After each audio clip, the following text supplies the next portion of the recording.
इस वीडियो में आपका स्वागत है। आज के वीडियो का विषय है आपका दुश्मन कौन है। छठा भाव का स्वामी और छठा भाव यहाँ पर, इसी से आपके दुश्मनों को जाना जा सकता है। हम जानते हैं कि ये जो छठा भाव है और इस भाव का जो भी स्वामी हो, यहाँ 6 से राशि के बारे में इंडिकेशन नहीं कर रहे हैं बल्कि भाव को सिग्निफाई कर रहे हैं। छठा भाव और इसके स्वामी से हमारे शत्रुओं का पता चलता है और कंपटीटर्स का भी पता चलता है। आपने कोई दुकान खोली, कोई और भी वहाँ पर दुकान खोल के बैठ गया, सेम प्रोडक्ट्स की, सेम गुड्स की, सेम सर्विसेज की, तो वो आपका दुश्मन नहीं है बट आपका कंपटीटर है। और आपका कंपटीटर भी आपके रास्ते का एक बड़ा रोड़ा है। अब आप उसका उपयोग दुखी रहने के लिए कर लेते हैं या फिर आप उसका उपयोग अपनी स्ट्रेटजीज को, मार्केटिंग रणनीति को सुधारने के लिए कर लेते हैं, ये आप पर डिपेंड करता है। तो यह जानने के लिए कि हमारा शत्रु कौन है, हम छठे भाव में बैठे हुए ग्रह और इस छठे भाव में जो राशि है उसके स्वामी की होल कुंडली में स्थिति को देखते हैं।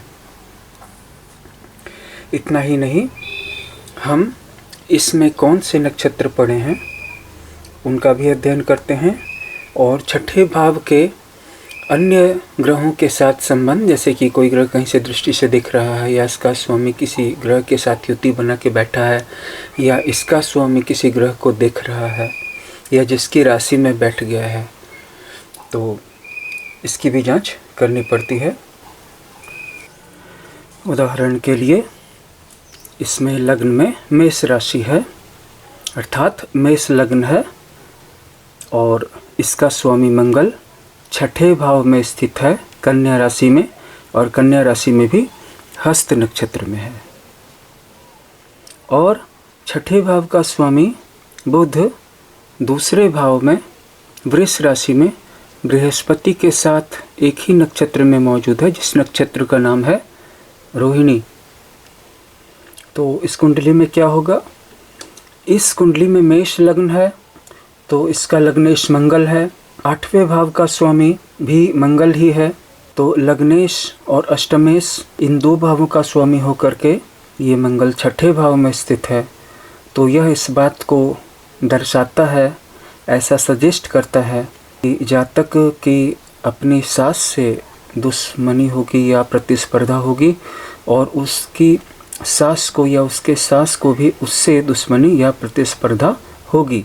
और जैसा कि छठे भाव का स्वामी 9वें और 12वें भाव धनु और मीन राशि के स्वामी गुरु के साथ दूसरे घर में है और दोनों के दोनों रोहिणी नक्षत्र में है।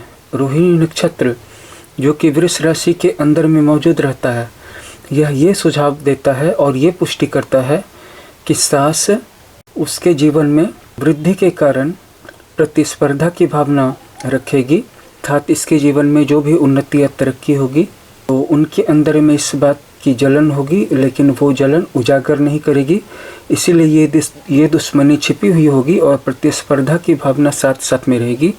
इसका मतलब है कि महिला जातक होने की स्थिति में वो महिला जातक जितना ज़्यादा अपनी ग्रोथ के लिए घर बनाना या कोई सामान खरीदना, ऐसी कोई एक्टिविटी करेगी, ग्रोथ की एक्टिविटी, तो उसकी सास भी उसके साथ साथ ही वैसी ही एक्टिविटी करेगी। और जिसका ये मतलब है कि वो एक तरह से उसकी मदर की तरह या मदर इन लॉ की तरह बिहेव नहीं करेगी, बल्कि एक शेयर होल्डर की तरह, एक हिस्सेदारिन की तरह बिहेव करेगी। साथ ही साथ चूँकि ये दूसरा स्थान सुंदरता का, चेहरे की सुंदरता का होता है, तो उसकी जो सास होगी को उसके चेहरे की सुंदरता से जलन होगी और वह उसके रूप रंग के विषय में, चाल चलन के विषय में बुराइयां निकालेगी।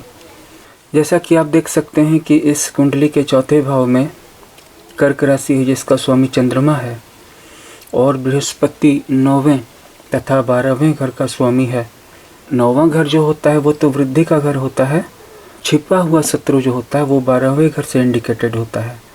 तो चंद्रमा की स्थिति जैसी रहेगी इस कुंडली में, उदाहरण के लिए चंद्रमा अगर 8वें भाव में है तो ये जो जातक या जातिका है 8वें भाव में होने के कारण एक तरह से वो दुश्मनों के पिंजरे में अकेली पड़ जाएगी। बट चूँकि 8वां भाव सुरंग का होता है 8वां भाव जमीन के अंदर छिपे हुए रास्तों का, ये छिपे हुए उपायों का होता है, तो वहीं बिल्कुल शेर के पिंजरे में से ही उसे एक रास्ता मिलेगा। और इसके लिए बृहस्पति के साथ जो और बुध के साथ जो सप्तम दृष्टि है, ये उस संकट के समय में बैलेंस करके उसका मदद करेगी। अब हम एक और कुंडली से इसका अध्ययन करते हैं। दोस्तों, ये मकर लग्न की कुंडली है।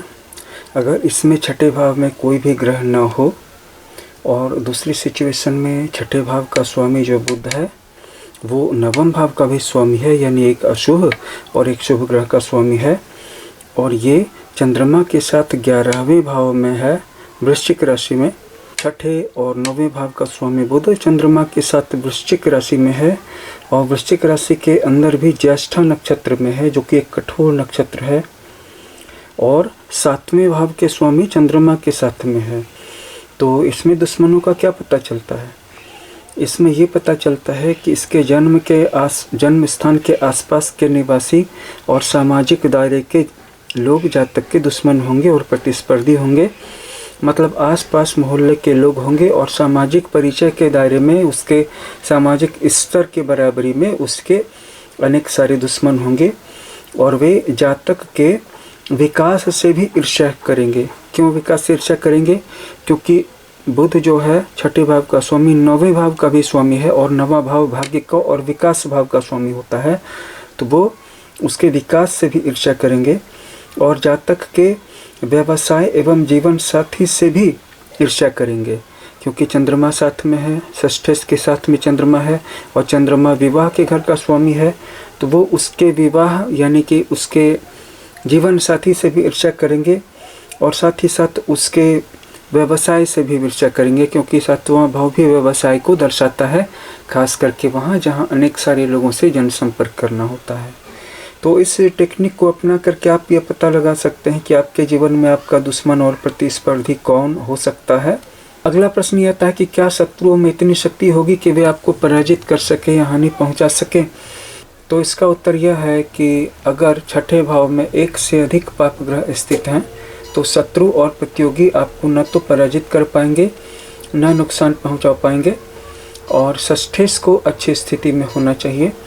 अगर षष्ठेश कमज़ोर हो गया, जैसे कि छठे भाव का स्वामी एक ऐसी जगह में चला गया जो उसके मित्र का ग्रह नहीं है, या नीच का है, या शत्रु ग्रहों के साथ बैठ गया है, तो इस स्थिति में शत्रु हावी हो जाएंगे, और एक शत्रु समाप्त होने पे दूसरा शत्रु आ जाएगा, या एक शत्रु को कुछ दिन दबा के रखना पड़ेगा, और जैसे ही आप थोड़ा सा शिथिल होंगे तो तुरंत आपका वही पुराना कमज़ोर शत्रु सर पर चढ़ जाएगा।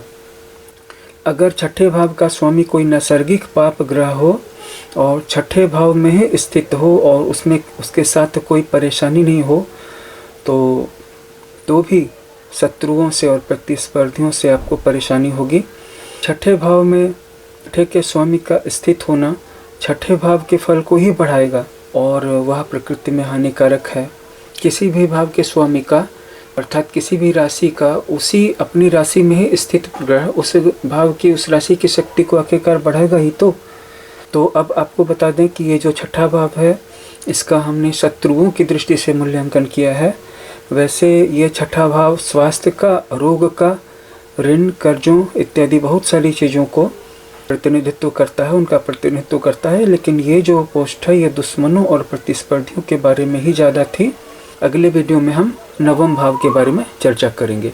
वीडियो वॉच करने के लिए बहुत बहुत धन्यवाद।